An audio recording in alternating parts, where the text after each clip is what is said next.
Meus irmãos, graça e paz a todos, estamos aqui para o segundo vídeo dessa maravilhosa obra que acabou de ser lançada.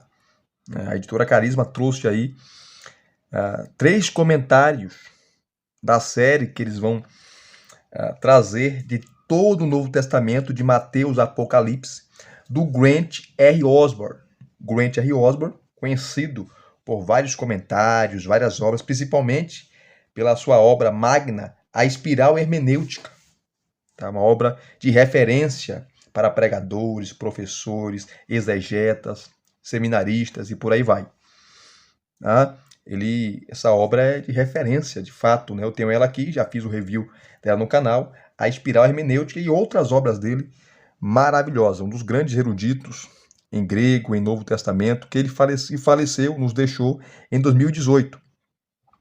E se você não assistiu o primeiro vídeo, o primeiro review, assista, porque o primeiro vídeo foi um vídeo introdutório, mostrando a obra, mostrando o sumário para você, mostrando ali a introdução. E esse vídeo agora eu vou entrar nos capítulos, como ele comenta, como que são os comentários, tá? Como ele trabalha, enfim. E a capa é dura, tá? Capa dura, todos da série serão capa dura e cores diferentes, que a Carisma arrebenta, né? Carisma, sem comentários. A capa, a produção, o material maravilhoso. As folhas todas são amareladas. Você sabe que as folhas amareladas não doem as vistas, os olhos. Né? É fácil de ler.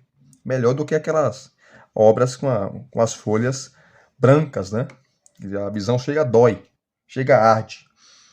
E nesse vídeo aqui, como eu falei, sem delongas, eu estarei mostrando para vocês como ele trabalha os capítulos, tá? E eu vou mostrar aqui logo, não vou focar muito, não vou falar o que eu já falei, né? Não vou falar o que eu já falei no primeiro vídeo. Assista o primeiro vídeo para vocês verem, tá? A introdução, que eu mostrei aqui para vocês, ó. A introdução, o prefácio da série, enfim, veja o primeiro vídeo. O segundo vídeo eu vou focar mais nos comentários. E deixa eu pegar o capítulo 1, na página 51, para já mostrar para vocês, tá? Como Grant R. Osborne trabalha. Aqui você tem o capítulo 1, você tem a primeira subdivisão, capítulo 1, do 1 ao 17, que é a perícope, como todo, e nessa perícope ele vai trabalhar subdivisões porque é um comentário expositivo. E esse comentário ele escreveu, eu falei no primeiro vídeo, para aqueles que às vezes têm dificuldade, não tem um conhecimento profundo no grego, não é um exegeta, ou não sabe grego, não tem materiais teológicos. E esse material aqui foi escrito para você, que tem dificuldade, às vezes, de entender o texto bíblico, de elaborar uma pregação, um sermão expositivo. Então, ele apresenta de uma maneira fácil.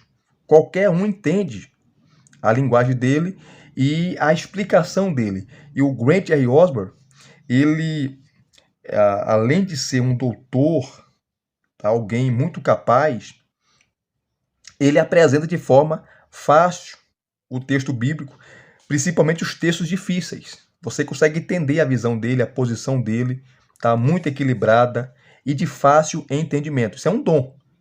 Tem gente que não tem essa facilidade de explicar, de expor o texto, tá?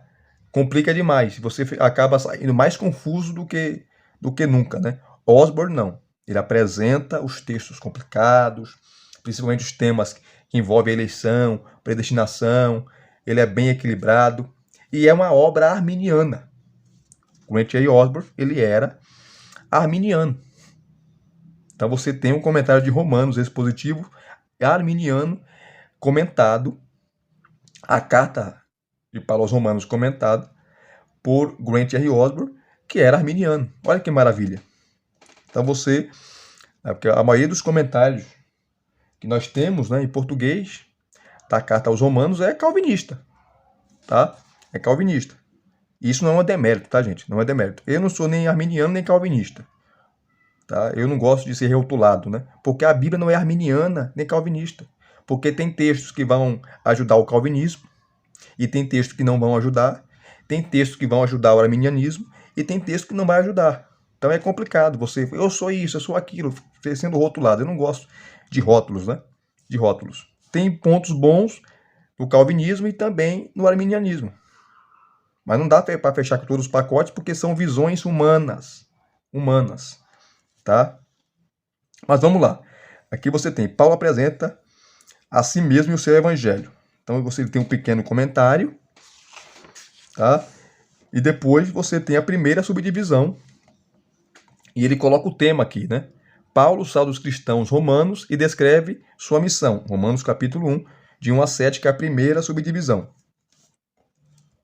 Aqui ele vai colocar como ele vai trabalhar. Nos primeiros 7 versos da carta, Paulo descreve seu chamado, versículo 1, reconta a mensagem do seu evangelho, versículos 2 a 4, e identifica a sua tarefa missionária, versículos 5 a 6, e cumprimenta os destinatários. Aqui está a primeira subdivisão, tá? E a exposição que ele vai fazer, do versículo 1, versículos 2 a 4, versículos 5 a 6 e o destinatário, né? Com os seus temas. Isso é exposição. Isso é um sermão. Para aqueles que quer pregar expositivamente, você já tem aqui, de mão beijada, né? Para você. Primeiro, saudação e chamado de Paulo. Ele começa assim, ó, como ele comenta. Olha a facilidade que ele tem de lidar com o texto bíblico, a habilidade, né, para trabalhar com aqueles que têm dificuldade de entender, de interpretar, de pregar, de expor o texto bíblico. Olha como ele começa. O apóstolo começa dando uma tripla descrição do seu ofício, destacando sua posição, chamado e o propósito do seu evangelho. Primeiro, algumas traduções, a exemplo da NV, trazem a expressão o servo de Cristo Jesus, enquanto outras trazem a expressão escravo de Cristo Jesus, que se adequaria melhor ao contexto mais amplo da Escritura. Quem conhece grego sabe muito bem que a expressão servo aqui que aparece, servo de Cristo, é a palavrinha grega doulos, que é um escravo que não tem vontade, o escravo que era subserviente, que fazia a vontade do seu senhor. E é essa palavra que Paulo escolhe. Paulo não faz a sua vontade, Paulo não faz o seu querer, porque ele é um doulos, ele é um escravo, ele é um servo de Cristo. Um servo de Cristo. Então ele tem uma missão, e a missão é pregar o evangelho. Interessante.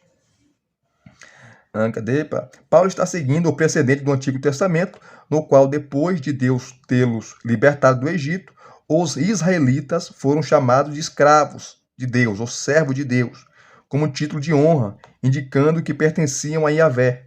Aí ele tem cita aqui os textos, né? Levítico 25, 55. Líderes de Israel, tal como Moisés, Josué, Elias e Davi, foram adjetivados desta maneira, apontando para a sua servidão a Deus. No primeiro século, escravos tornavam-se parte da família de seus donos, sendo protegidos por eles e algumas vezes até compartilhando do alto status social que possuíam. Paulo está mostrando a fonte de sua autoridade. Não é inerente a quem ele é, mas o Deus a quem ele pertence. Deus o deu autoridade. Que ele é escravo, eu sou servo. Eu recebi de Deus essa incumbência e eu estou numa missão que ele me confiou. A segunda coisa, né? Então, o primeiro senso, Paulo, apóstolo de Cristo. Paulo, apóstolo de Cristo. Paulo, Paulo, servo de Cristo, que é o senso de humildade. A segunda coisa, chamado para ser apóstolo, é o senso de autoridade. Separado para o evangelho de Deus, é o senso de responsabilidade. Só aí você já tem um sermão, né? Eu já preguei sobre isso, né? A humildade de Paulo, a autoridade de Paulo e a sua responsabilidade. Pregar o evangelho. Aí, ó, segundo, ele é chamado para ser apóstolo. Ele faz aqui a exegese da palavra apóstolo, né, que significa enviado, referindo a pessoa que é enviada com autoridade, de quem carrega uma mensagem oficial e por aí vai, que nós conhecemos, né? E terceiro lugar, você tem aqui, ó, ele foi separado para o evangelho de Deus. Deus o escolheu para pregar o evangelho, principalmente para os gentios, para Aí você vai lá para Atos capítulo 9, a sua conversão. Enfim, então a primeira subdivisão é o versículo 1, saudação e chamado de Paulo. Depois você tem a segunda subdivisão, que é os versículos 2 a 4, que ele divide aqui, né? Claro, tem outros que dividem diferente, outros comentaristas que trabalham expositivamente no seu comentário. Mas ele trabalha aqui agora, a segunda subdivisão, os versículos 2 a 4, que é a mensagem do seu evangelho sobre Jesus. E é um texto maravilhoso, porque Paulo fala que Jesus é o Messias, porque ele veio da linhagem de Davi. E o maior título messiânico era o título davídico, a expressão filho de Davi. Deus falou para Davi que o seu trono nunca faltaria descendente. Está lá no capítulo 7 de 2 Samuel. E também um Salmo 89, que é um salmo maravilhoso, que foi escrito muitos anos depois de Davi. Davi já estava morto. Tá? Já estava morto. Então ele fala aqui, ó, a mensagem do seu evangelho sobre Jesus. Tá? Ele vai mostrar aqui. Ó, depois de contar aos romanos 3 coisas sobre si, o apóstolo prossegue descrevendo 3 coisas a respeito do evangelho. Então Paulo fala três coisas sobre ele, que ele é o quê? Tá? Capítulo 1, versículo 1. Ele é servo, escravo de Cristo. Ele foi chamado para ser apóstolo. E terceiro, separado para o evangelho de Deus. Então, depois de Paulo falar essas 3 coisas, tá? Ele prossegue agora descrevendo 3 coisas a respeito do evangelho, ou das boas novas. A primeira coisa é que o evangelho foi profetizado nas escrituras. Paulo não está inventando nada. Aquilo que ele está pregando, Moisés falou, Abraão falou, Josué falou, os profetas falaram, os salmos falaram. Tá? Está no versículo 1. Está no versículo 2 do capítulo 1. Ele trabalha essa questão aqui. E faz uma exposição maravilhosa, como vocês viram aqui, né? Depois, o Messias davídico. Tá? O Messias davídico, que Cristo, o Cristo que ele está pregando, veio da linhagem de Davi. Tá? E um título principal do Messias é o título davídico, né? Filho de Davi. E ele vai falar aqui, ó. Existem 2 verdades no verso 3. Primeiro, a pré-existência de Jesus, visto na abertura, seu filho, o qual, segundo a carne, aqui tem a palavra grega, veio a ser, ou nascimento. Jesus é o filho que Deus enviou ao mundo por meio da encarnação, como no segundo capítulo de Filipenses, capítulo 2, versículo 6, Jesus estava na forma de Deus e assumiu a forma humana. No primeiro capítulo de João capítulo 1, versículo 14, aprendemos que o verbo, a palavra, se fez carne e habitou entre nós. Então veja que comentário gostoso, maravilhoso. Na encarnação, Deus verdadeiro, de Deus verdadeiro, como afirma o Concílio de Nicéia, o Credo Niceno, né? Assumiu a forma humana e andou entre nós. Este simples pensamento deveria nos fazer arder de admiração. Ele é o Messias davídico, versículo 3. Segunda coisa, ele também é o filho pré-existente, era descendente de Davi. Isto reforça o capítulo 7 de 2 Samuel, versículos 12 a 16, onde Davi recebe a promessa de um trono eterno. Depois de Davi, desenvolveu-se a ideia de um Messias de sua descendência que libertaria a nação e manteria o trono. E aqui você tem as notas de rodapé, né? Não é todas as páginas que você vai ter, mas várias páginas desses comentários você vai ter as notas de rodapé, ele citando textos da Bíblia, ele citando outros autores, fazendo comparações, né? Enfim, outras interpretações viáveis, quando o texto é difícil. Então é maravilhoso.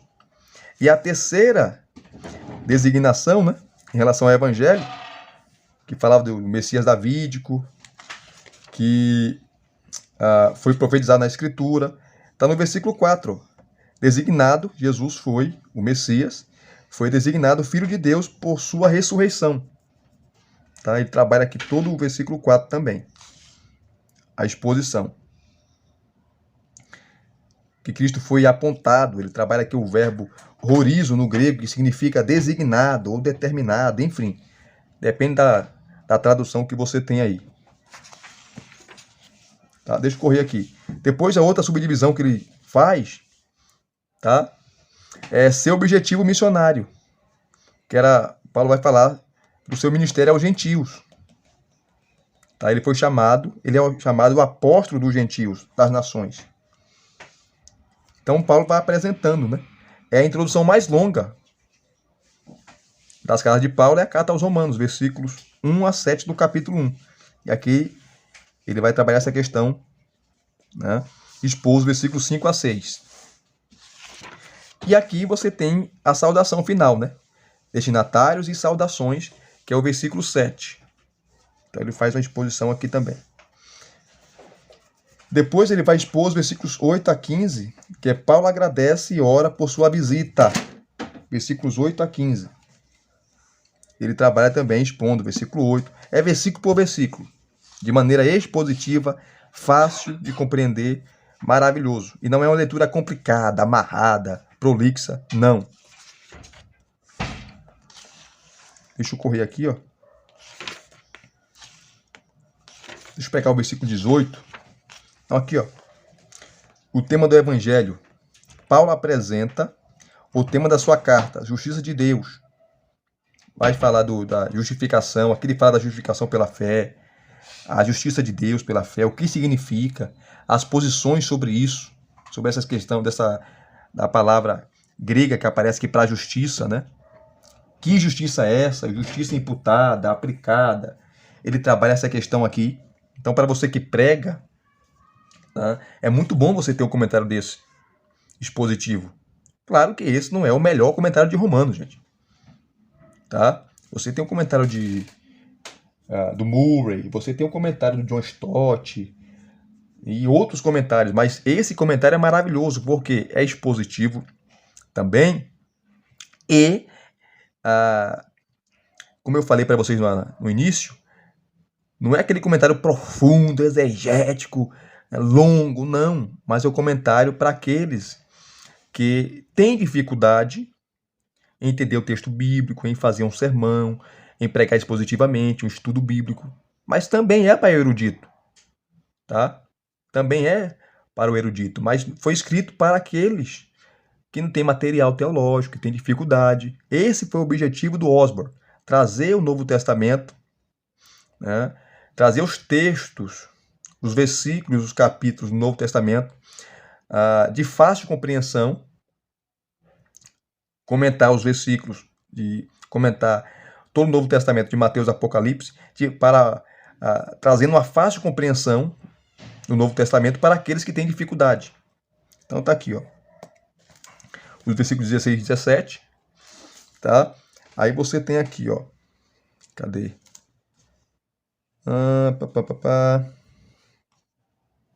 Ele fala sobre a expressão por que não me envergonho do Evangelho de Cristo, tá? Depois ele trabalha, ele não se envergonha porque o Evangelho é o poder de Deus para a salvação de todo aquele que crê.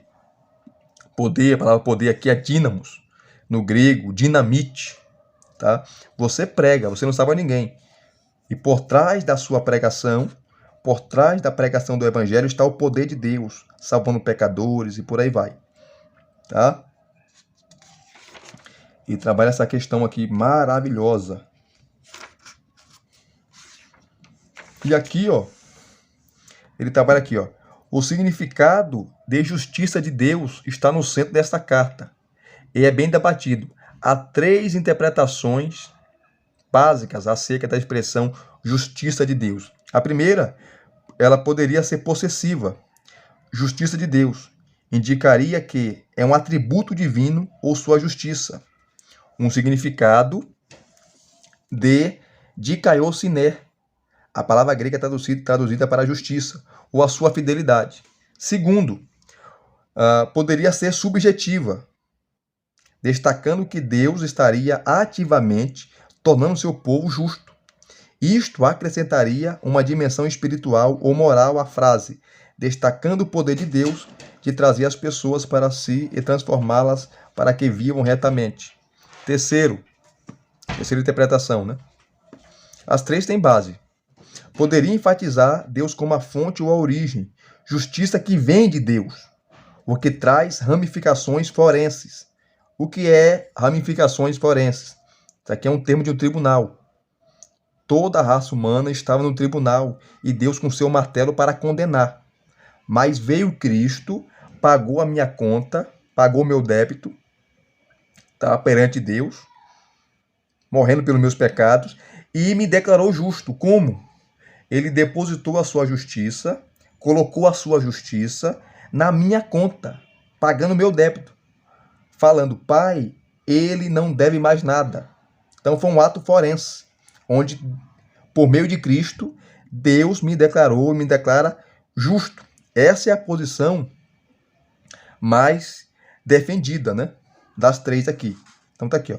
A ideia neste caso, cadê? Neste caso seria a decisão judicial dele ao declarar as pessoas como justas, com ele baseada na morte sacrificial de Jesus na cruz como uma substituta. Crentes recebem um novo status como filho de Deus.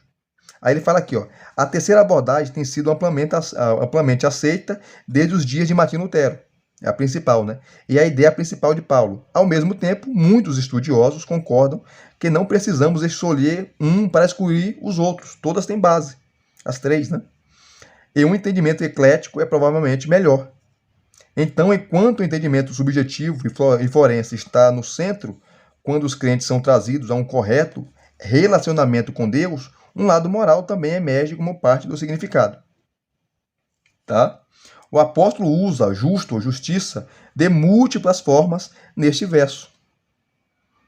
Ele vai expondo o texto. Então veja que exposição maravilhosa, tá? Clara, coesa e fácil de se entender. E ele continua aqui, ó, só comentando os versículos 16 e 17, gente. Tá?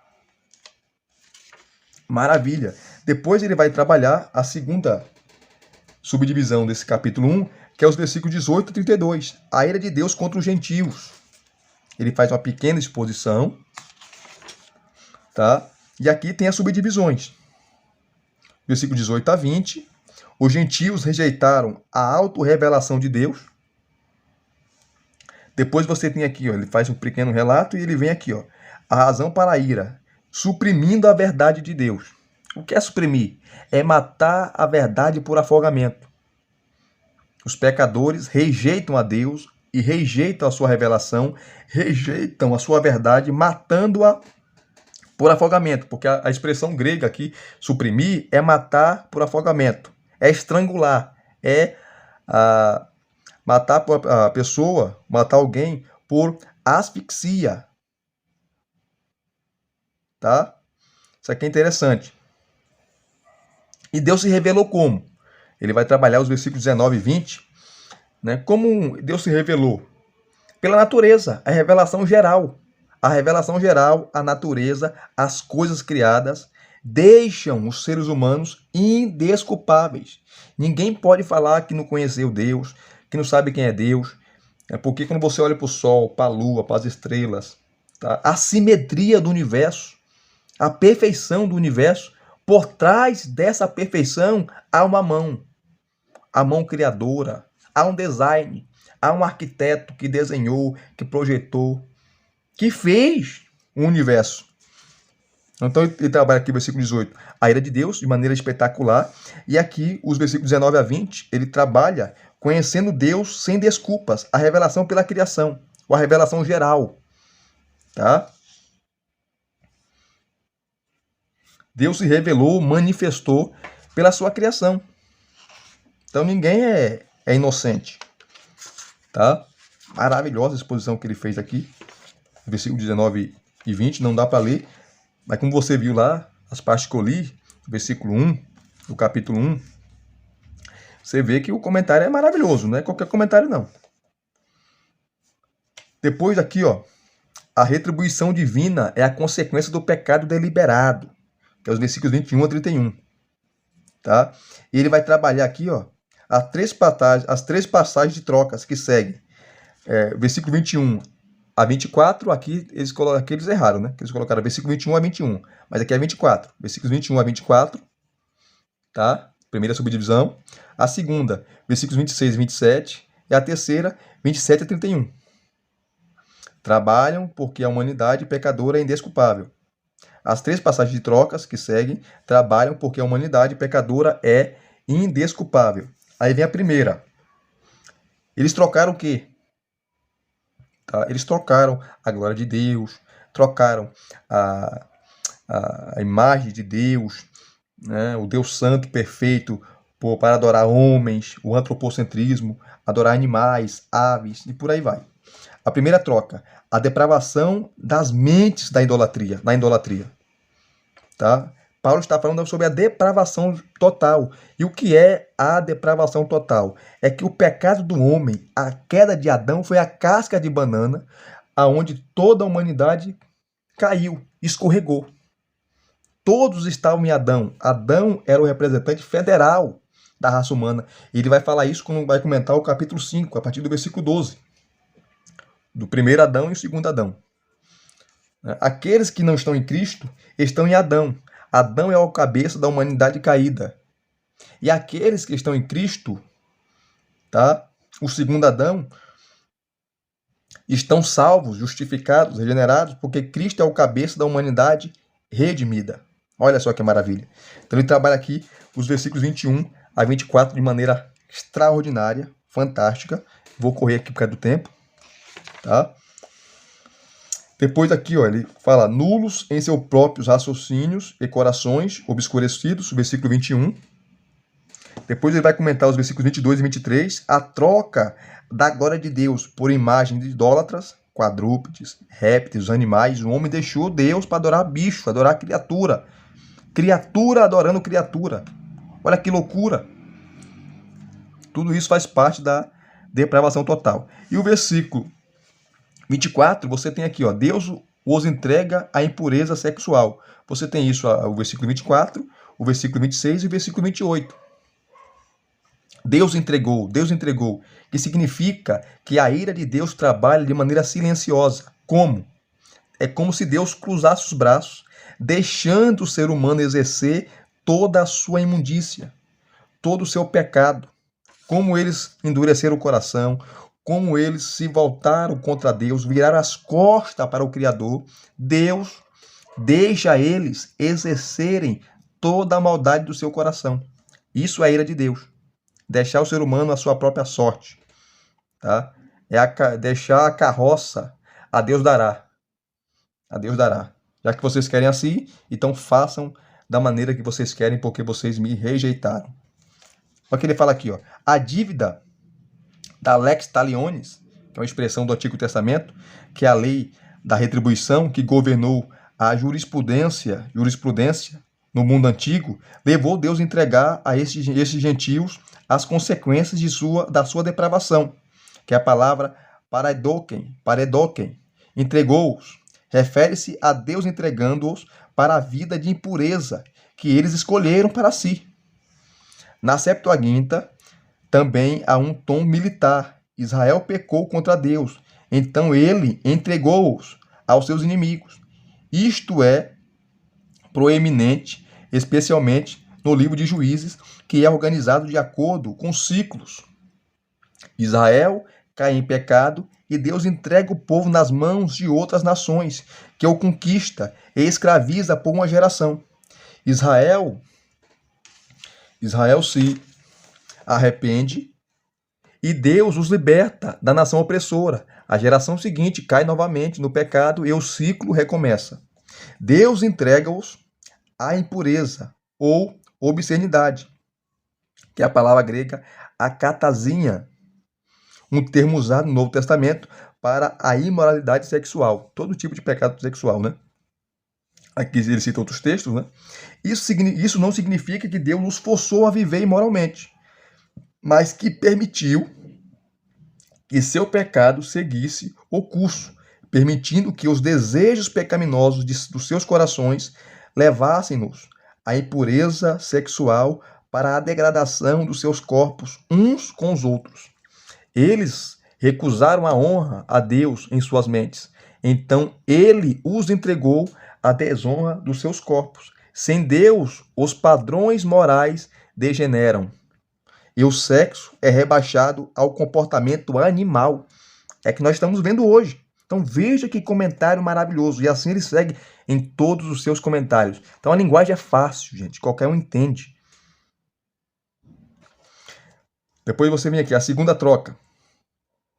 A verdade de Deus por uma mentira. Eles trocaram a verdade de Deus pela mentira. Que é os versículos 25 e 26. Tá? Que ele vai tratar aqui sobre que eles serviram a criatura em lugar do Criador, versículo 25. E o versículo 26 ele fala sobre o relacionamento homossexual entre duas mulheres, né? O lesbianismo. E no versículo 27 ele vai tratar sobre o relacionamento homossexual entre dois homens, né? Um homem ardendo de paixão por outro homem. Absurdo isso, né? Aqui, ó, o versículo 26, ele comenta: a mesma depravação que levou os gentios a preferirem as coisas criadas no lugar do Criador, também preferem atividades sexuais degradantes, ao invés de expressões sexuais planejadas por Deus. Deus planejou o sexo para serem usufruído pelo homem e pela mulher no casamento, não por duas mulheres e dois homens. Isso é fugir do padrão de Deus. Tá? E quando foge do padrão de Deus, dá errado. Cadê? A impureza do verso 24 agora tornou-se paixões vergonhosas, referindo-se tanto aos desejos ilícitos quanto à externalização sexual deles resultantes.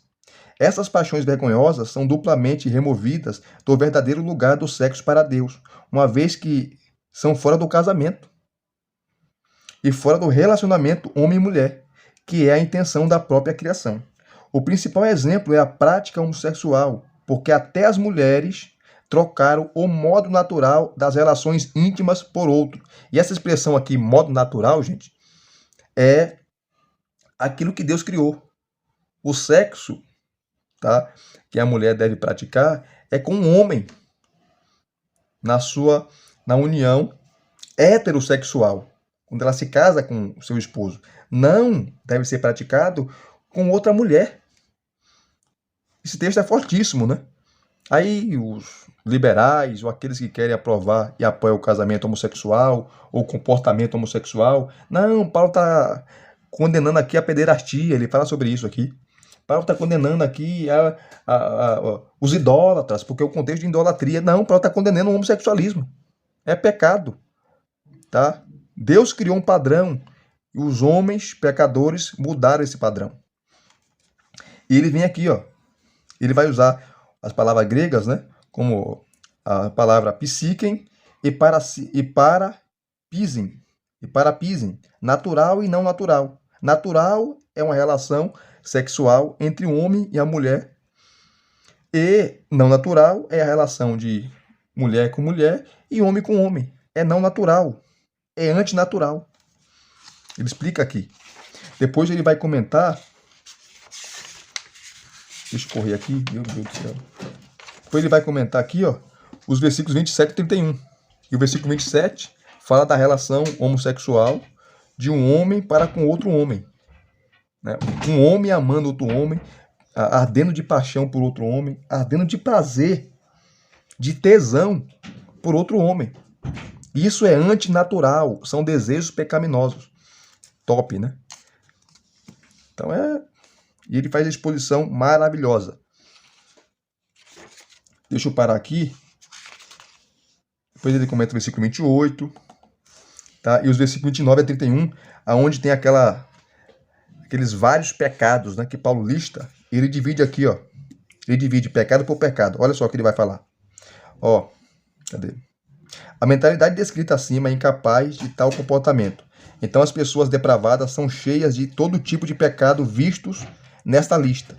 Nesses versos há 3 categorias de pecado. Olha só. Primeiro, os 4 primeiros são pecados gerais que introduzem os outros. Pessoas pecadoras estão cheias de todo tipo de injustiça, perversidade, avareza e maldade. Tá? Que ele vai explicar. Segundo, aqui, ó. Os 5 seguintes Similarmente, começa com cheios de... São pecados sociais decorrentes da tendência de maltratar os outros. O primeiro é o pecado básico, seguido pelos outros, como homicídio, discórdia, engano e malícia. Todos esses pecados são precedidos de inveja. Inveja e cobiça unem as duas primeiras listas. A cobiça produz a inveja, pois os gananciosos querem ter o que os outros têm e facilmente se torna invejoso. Então, o desejo de pegar o que é dos outros leva ao homicídio e ao conflito, violentamente pegando o que pertence ao outro. Aqui ele fala aqui, ó, em minha experiência, muitas divisões de igrejas ocorreram porque os líderes têm inveja um do outro. Fico impressionado com o número de vezes que vi igrejas ou departamentos em um seminário se recusarem a contratar alguém porque os seus muitos dons ameaçam aqueles que já estão no poder. Isso é verdade. Você conhece mais que o professor, você conhece mais que o pastor, você prega melhor, você tem maior carisma, né? Você tem uma palavra de graça, né? O povo gosta, você é retaliado, é queimado. Isso acontece muito, principalmente em ministério, onde a inveja, muitos invejosos, a cobiça, infelizmente, campeiam, né? Pessoas que não foram transformadas ainda. Aqui ele vai falar, ó, os 12 pecados finais podem ser subdivididos em pecados da língua, difamadores, caluniadores, pecado de orgulho, inimigos de Deus, insolentes, arrogantes e orgulhosos. Pecados sumários, inventores de males, desobedientes aos pais, e pecados que apontam para a falta de algo, insensatos, desleais, sem afeição natural e sem misericórdia. Tá? Olha só. E os 4 finais aqui, ó, pecados finais, são ligados pelo fato que em grego todos começam com a partícula negativa a e são usados para sintetizar essa seção. Os insensatos apontam para os versos 18 a 20, onde a humanidade depravada desprezou a revelação de Deus na criação. Os desleais descumprem todas as promessas de Deus ou aos que estão à sua volta e não pode confiar que farão qualquer coisa a não ser viver para si mesmos. Ou sem afeição natural, vivem para si e não demonstram afeto por outros. O termo enfatiza uma falta de amor até com os membros de suas próprias famílias. Ou sem misericórdia, atropelam qualquer um que se colocar em seu caminho. Olha só. E aqui ele comenta o último versículo, né? Eles cometem pecado e aprovam o que os comete. Versículo 32. Então veja que comentário. E assim, gente, ele trabalha todos os versículos e capítulos de maneira clara, de maneira coesa, de maneira concisa, consistente. Tá? Esse é o segundo vídeo. Eu estarei fazendo o terceiro vídeo mostrando Romanos 9. Como Grant R. Osborne interpreta Romanos 9, que é o cavalo de batalha dos calvinistas, né? Que para se falar que ali fala de eleição, que Jacó representa os eleitos, Esaú os perdidos, aí vem a dupla predestinação ali em Romanos 9. Mas será que é isso mesmo que Paulo está ensinando? Será que é isso mesmo? Então, vocês verão a interpretação do Osborne, que não é calvinista, é arminiano. Tá? E se vocês também quiserem aí que eu mostre outros capítulos, além dos 9, ou versículo específico, deixa aqui no seu comentário também, que eu estarei mostrando para vocês, tá bom? Deus abençoe a todos, muito obrigado, desculpe aí pelo tempo. Então, detalhei aqui no segundo vídeo, para vocês verem que obra maravilhosa, que lançamento maravilhoso. Deixa aqui os seus comentários, deixe seu like, se inscreva no canal se você não é inscrito e acione o sininho para receberem todas as notificações. Graça e paz mais uma vez. Muito obrigado a todos. Até os próximos reviews. Querendo Deus.